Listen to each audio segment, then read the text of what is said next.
Alors, donc, un acide alpha-aminé est un composé organique dont un atome de carbone est lié à la fois, est lié d'une part au groupe amino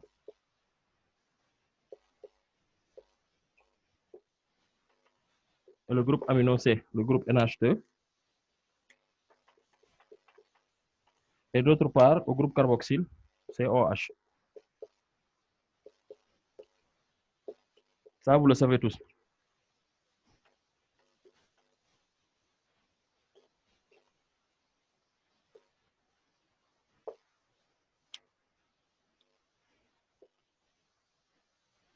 Donc, en fait, sa formule générale, c'est R-C-NH2.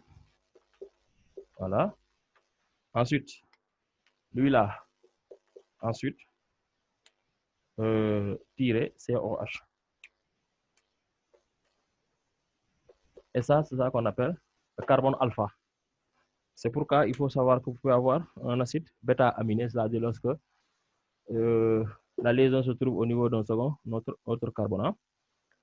Et donc, c'est ça qu'on appelle un acide alpha-aminé. Tout corps ayant R, c'est un radical alkyle. Et là, vous avez le groupe amino, là, vous avez le groupe carboxyle. Et donc, c'est ça qu'on appelle un acide alpha-aminé. Alors, donc, pour la nomenclature, concernant la nomenclature,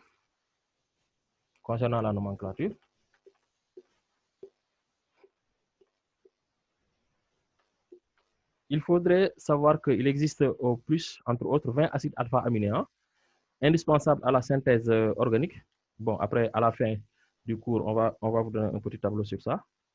Donc, formellement, pour faire la nomenclature d'un acide alpha-aminé, il faut savoir que l'acide alpha-aminé dérive d'un acide carboxylique par remplacement d'un atome d'hydrogène du squelette carbonaire de l'acide par un groupe amino, par le groupe amino. Donc, le groupe carboxyle est désigné par le suffixe oïque. Le groupe NH2 est désigné par le préfixe amine. OK? Donc, un acide alpha-aminé, le nom d'un acide alpha-aminé,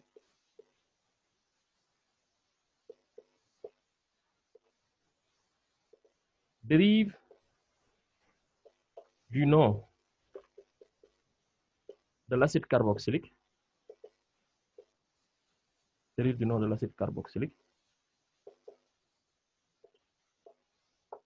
Alors, par remplacement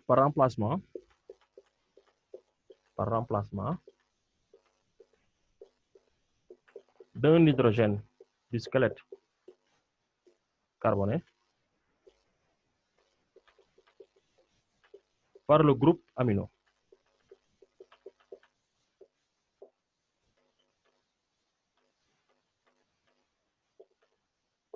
Par le groupe amino, NH2. Donc, le groupe carboxyle est désigné par le suffixe oïque, ça vous le savez tous. Et le groupe NH2 par le préfixe amino. Donc, si je prends exemple, si je prends ça, regardez, exemple, je vais prendre ça. NH2, H2N, ça c'est le NH2, tiré CH2, COH, tiré CH2, tiré COH. Alors, quel est le nom que je devrais donner à cet élément-là?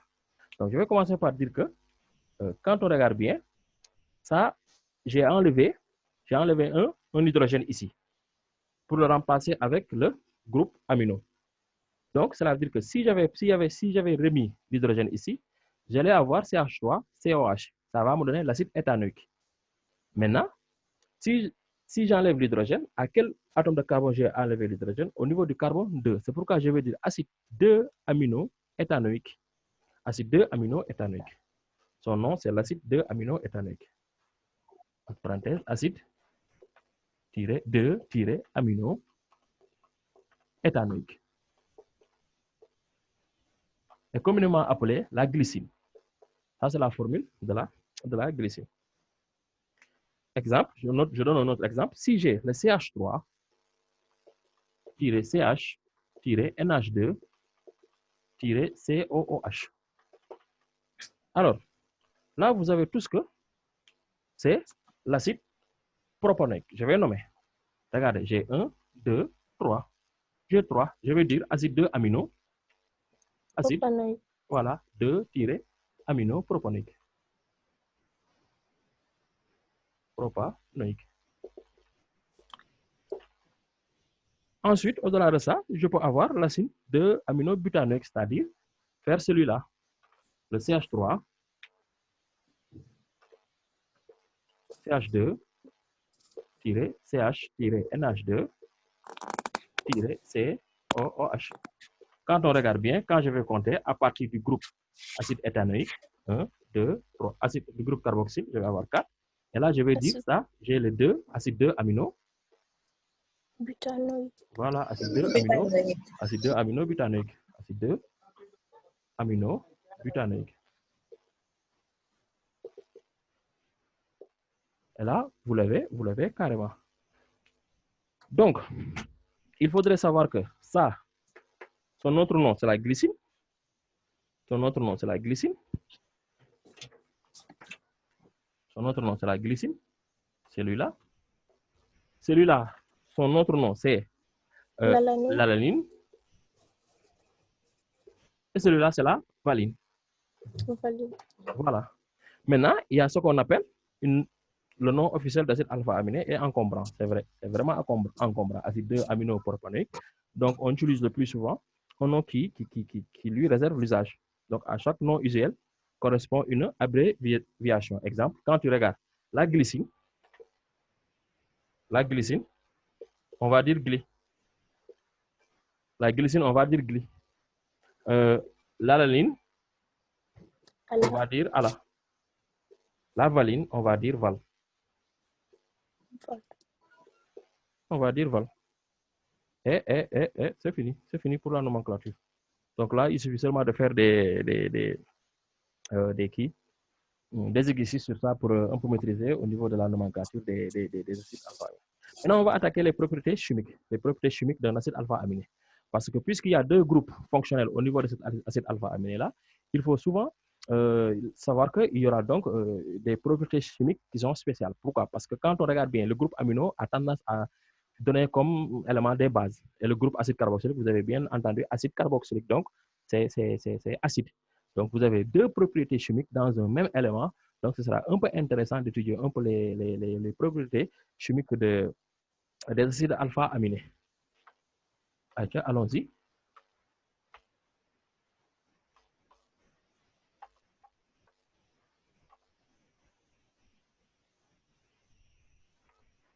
Propriétés chimiques des acides alpha-aminés.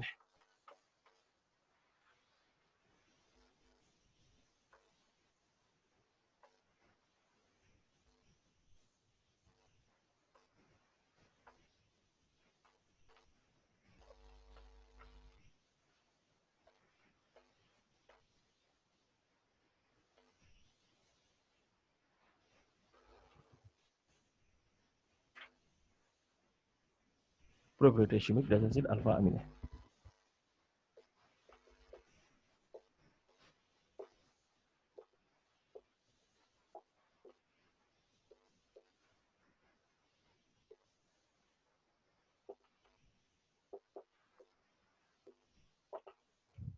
Et du coup, qu'est-ce qu'on va faire ici? On va attaquer directement les propriétés acido-basiques. Propriétés acido-basiques. Propriétés acido-basiques.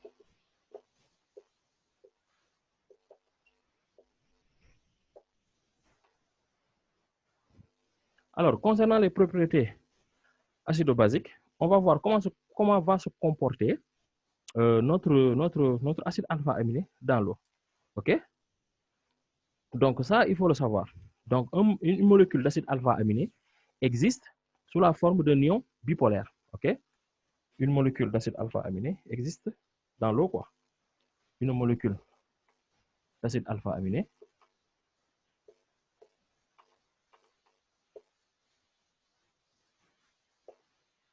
aminé existe sous forme bipolaire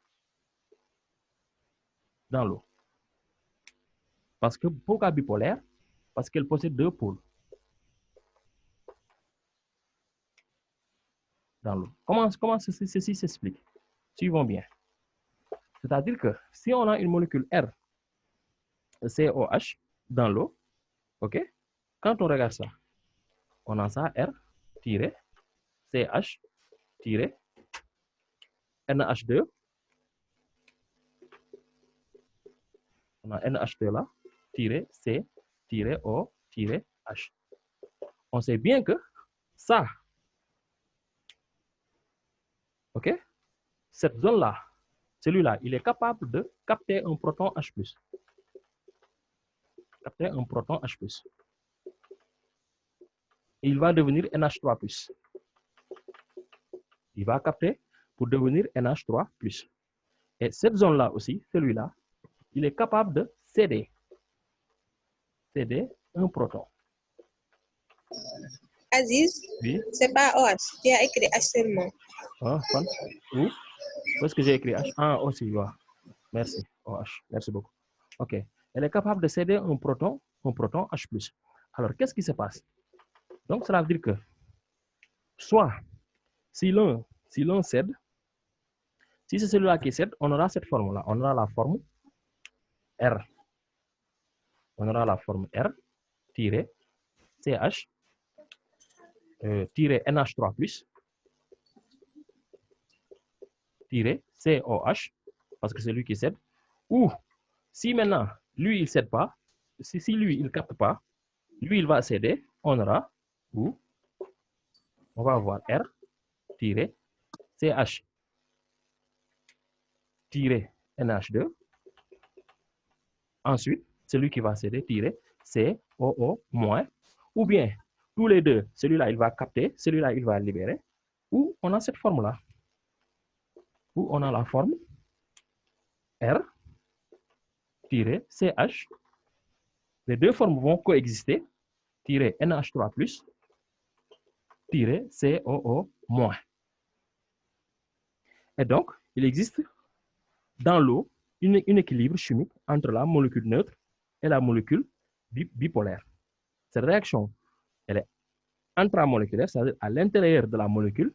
Il va donner quoi? Il va donner lié à un équilibre chimique qui est nettement en faveur de la forme dipolaire. OK? Bipolaire ou dipolaire, hein? À cause de la différence de la force des deux couples mis en jeu. OK?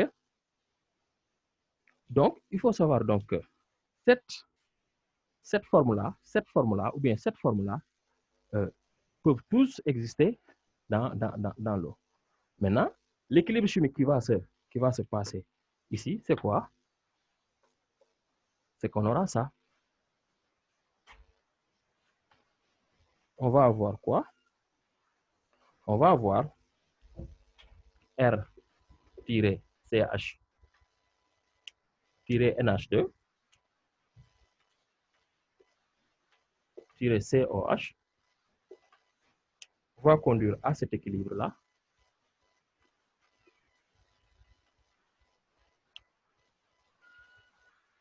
À R, va conduire à l'équilibre R-CH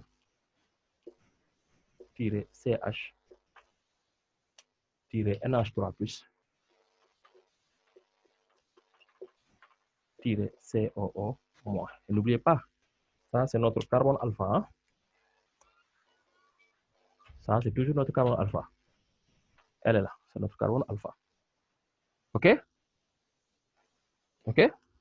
Donc ça c'est les propriétés acido-basiques. Hein? Acido-basique de notre qui, hein? Notre acide alpha aminé. Maintenant, dans ce cas-ci, on peut former des couples acide-base, suivant ces trois formes-là. Ces trois formes-là, par définition, un acide, c'est une espèce qui est capable de céder son un proton. Donc, imaginez-vous que qu'on prenne cette espèce-là, on fait réagir ça avec l'eau, il sera capable de céder ce proton-là, H+, pour l'eau, pour former H3+. Suivant cette réaction-là, regardez la réaction, on aura R-CH. Maintenant, cette forme-là, tirer NH3 plus, tirer COH, maintenant plus de l'eau, plus H2O, plus H2O, ça va conduire à quoi? Le NH3 plus là, il va faire quoi? Il va céder un proton à la molécule d'eau, et ce qui va former R-CH. Ensuite, comme lui, il va céder un proton, il va devenir NH2, n'est-ce pas? COO-, NH2, COO-, et ensuite H3O+. COO-, plus maintenant H3O+.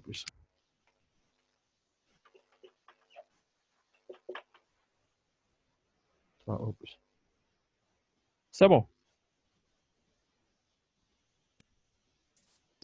Aziz, Oui. kon fi nga bind COH bi CO- la. Fan.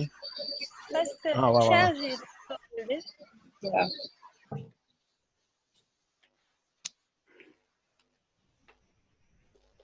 Donc, vous avez vu.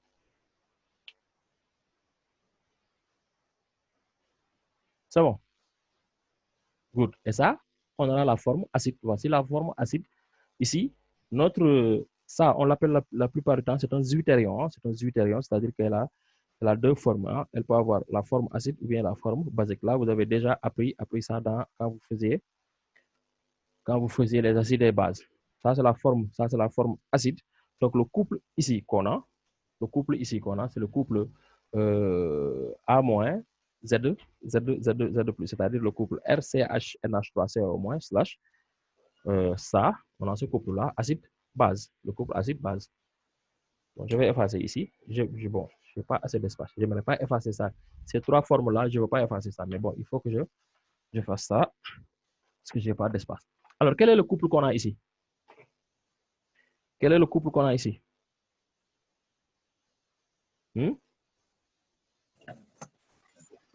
Quel est le couple qu'on a ici? RCH. R, on a le couple R. RCH, CO-, NH3+, NH3+, COO-, slash R, RCH, NH2, CO-. Donc, voici le couple qu'on a. Voici le couple qu'on a. Et il faut savoir que celui-là est appelé amphion ou zwitterion et la plupart du temps, elle est notée AH ou Z. OK? Ce couple-là, c'est amphion ou zwitterion. Le zwitterion. La plupart du temps, elle est notée Z. Et celui-là, elle est notée Z-. Donc, le couple qu'on a ici, c'est le couple Z, Z-. Donc, c'est la forme acide de notre... C'est la forme acide, c'est le couple acide. Hein? OK? Donc, ça, c'est la forme acide. Forme acide. Maintenant, on peut avoir une autre forme, c'est-à-dire que au lieu que celui-là cède un électron, un proton, il va capter un proton de l'eau. Il va capter un proton de l'eau. Et dans ce cas-ci, on aura ça.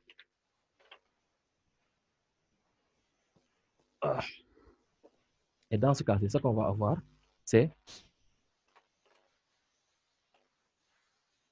On va avoir la même équation, c'est-à-dire R CH NH3 plus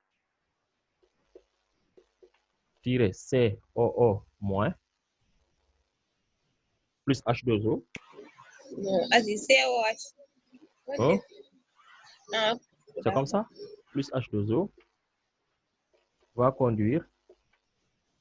Maintenant, cette fois-ci, celui-là, il va céder. C'est l'eau qui va prendre, qui va se comporter comme un acide. Là, c'est l'eau qui s'est comportée comme une base. Il a accepté le proton cédé.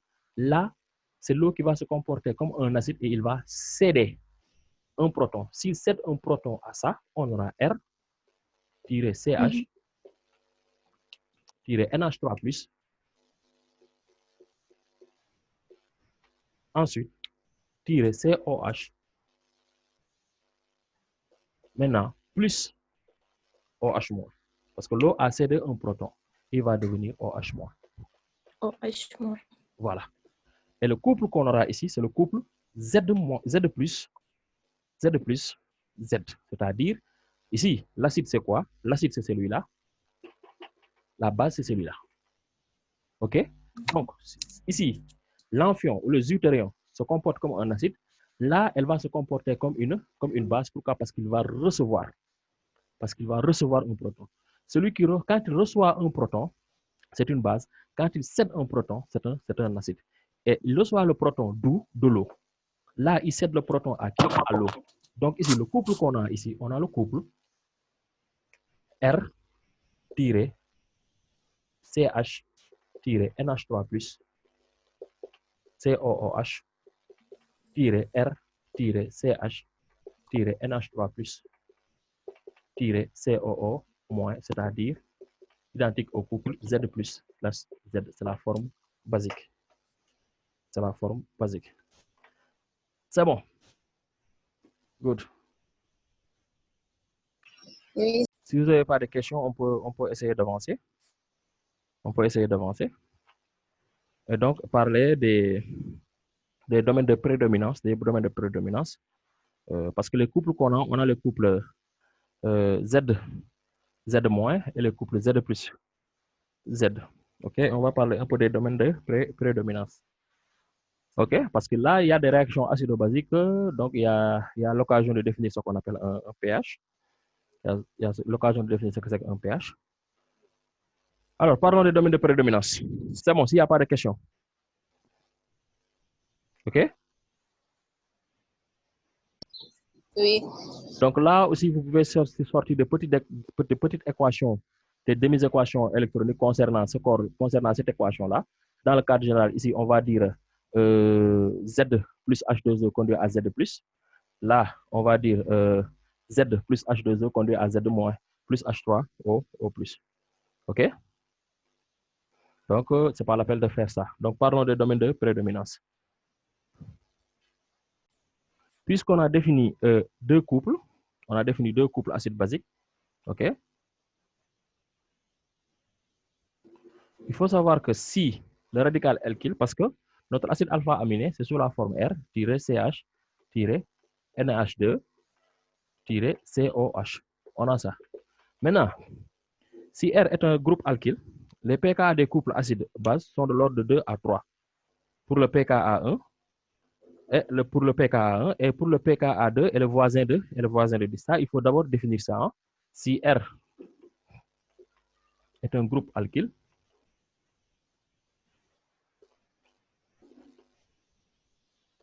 les pKa sont de l'ordre de 2 à 3 pour pKa1 et voisin de 10 pour le pKa2.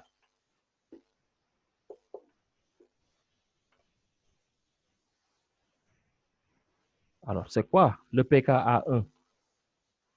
C'est quoi le pKa1? Le pKa1, c'est le couple Z plus Z. C'est le couple pKa1, c'est le pKa, c'est le couple Z plus Z. Et l'autre, le pKa2, c'est le couple Z moins slash Z. Donc, le pKa1, c'est lorsque le deutérium se comporte comme une base. Le pKa2, c'est lorsque Z moins. OK? C'est lorsque l'autre se comporte comme si le deutérium se comporte comme un acide. Voilà. Là, le deutérium est une base. Deutérium est une base. Là, le deutérium est un acide.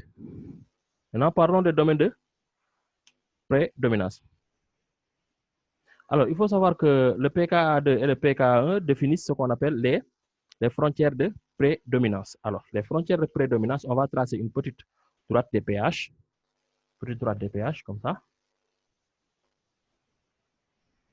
Et on va placer le pKa1 et le pKa2. Donc, de toute façon, le pKa1 est là. Le pKa2 est là. Alors, Donc, de ce fait, ce sont les frontières d'abord de notre domaine de prédominance. Il faut savoir que PKA1 et PKA2 sont les frontières de notre diagramme de prédominance. Je vais l'écrire ici. PKA1 et PKA2 sont les frontières de prédominance.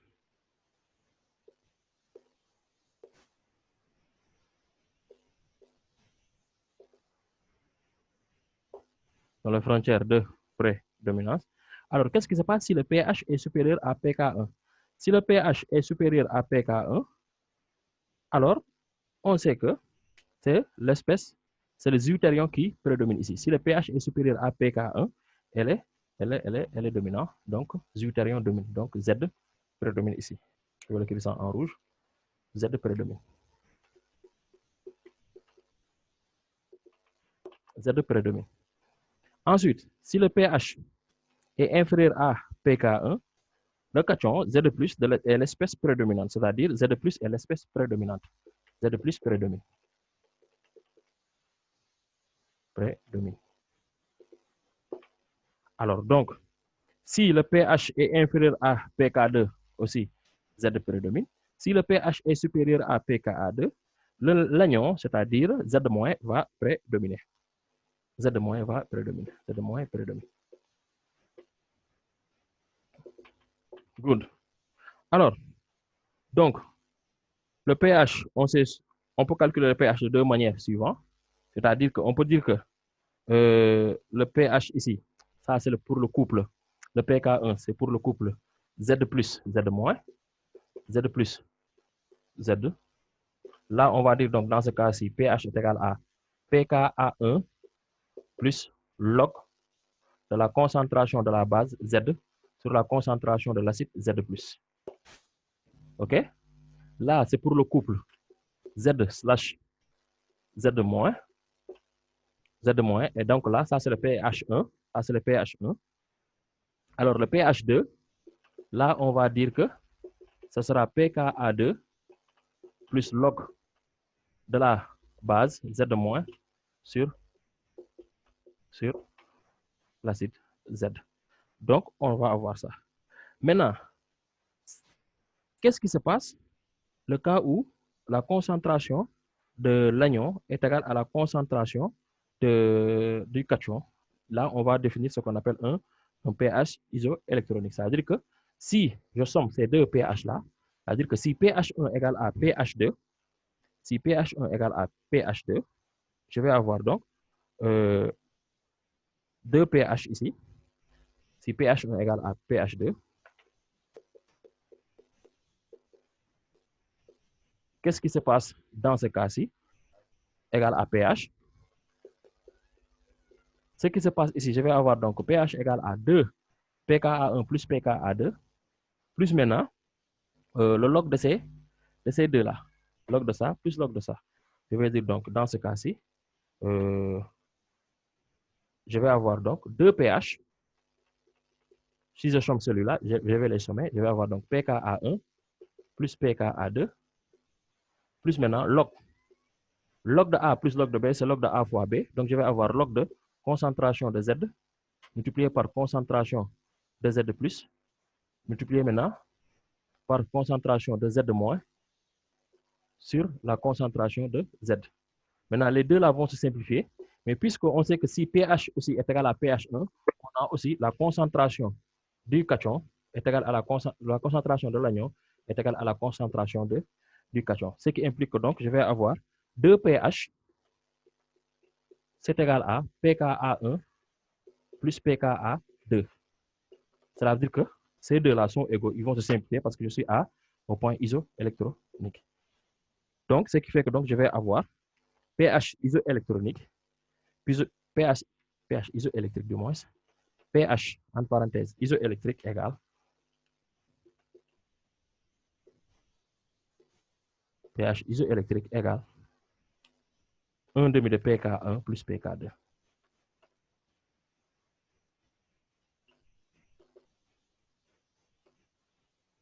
Et vous avez ça. Vous avez ça aussi. Et vous avez ça. Donc, Ces conditions-là, il faut les retenir. Si pH1 égale à pH2, on est au point isoélectrique. Si la concentration de l'anion est à la concentration du cation, on est aussi au point isoélectrique. Donc, je pense que je parle du dosage ou bien on s'arrête là, ensuite on continue. Je vais parler du dosage lorsque je vais faire les autres exercices, lorsqu'on va faire les exercices concernant la santé immunitaire. Donc, pour l'instant, on va s'arrêter un peu là. Ensuite, je vais parler du dosage de ces acides alpha-aminés-là avec certains corps. Et on va un peu dessiner des courbes et tous ces genres de trucs-là. OK? Dosage d'un acide alpha-aminé par une base forte ou bien par un acide fort, tout ça, on va voir comment ça va se passer.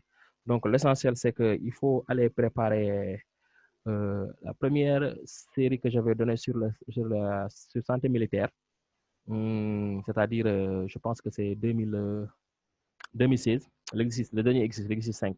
Il faut préparer ça. On va corriger ça demain et continuer le cours. OK? On va corriger ça pour demain. Merci beaucoup.